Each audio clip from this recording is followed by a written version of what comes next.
Now, police are monitoring the Charlotte Maxeke Academic Hospital in Johannesburg after protests broke out yesterday, striking workers demanding better wages and bonuses. Covering that story yesterday and today, eNCA reporter Zikhona Tshona. So where do we stand today as far as the story is concerned? Fairly chaotic at the institution yesterday, but quieter today.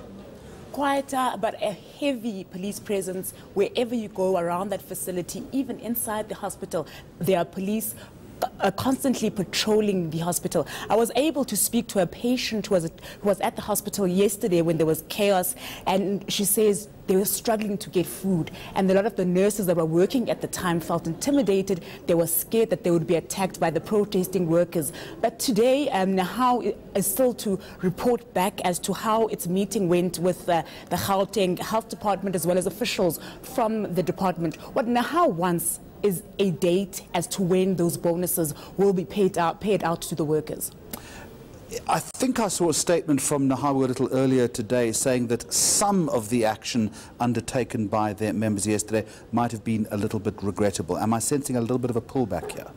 They have apologized. They've come out this morning to say that they condone what happened yesterday. If we can just paint a picture of the scenes we saw yesterday. Oh, it's fairly obvious, isn't it? Yeah. The protesters went marching through the hospital, taking trash out of bins and throwing it all over the floor. But when you walked in there today, it was a completely different picture. This has all been cleaned away, and staff is able to go about the daily business of the day. But what we also noticed today is that at the entrance of the hospital, the personnel, the security staff of the hospital, very hands-on, about 10 personnel just at the entrance alone, searching people as they go out, just to make sure that there is no intimidation of workers. Zikhona, do we know at any point yesterday, and it got fairly intense, as to whether patient care was compromised?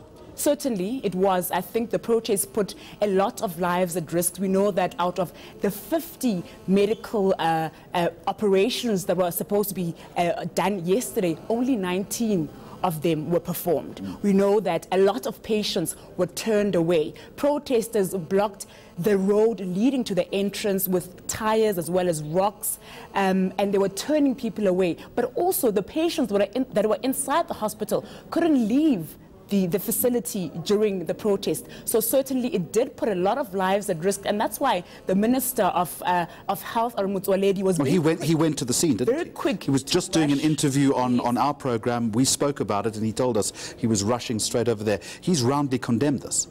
Certainly, and he's saying there must be action that should be taken against those protesting workers. But he's also come out today to say he accepts the apology by Nahau, to accept responsibility for wrongdoing on the part of the protesters, because it certainly should not have gotten as chaotic as it did. We saw people going into wards. There are pictures of people going to wards and disrupting operations. There are people that were blocking entry into the pharmacy where people are meant to be getting their medication. But when I was there today, a lot of the patients that were there had come earlier because they had predicted that there'd be more protest action. Very appreciative of the fact that the security was beefed up today. And this took the hospital by complete surprise.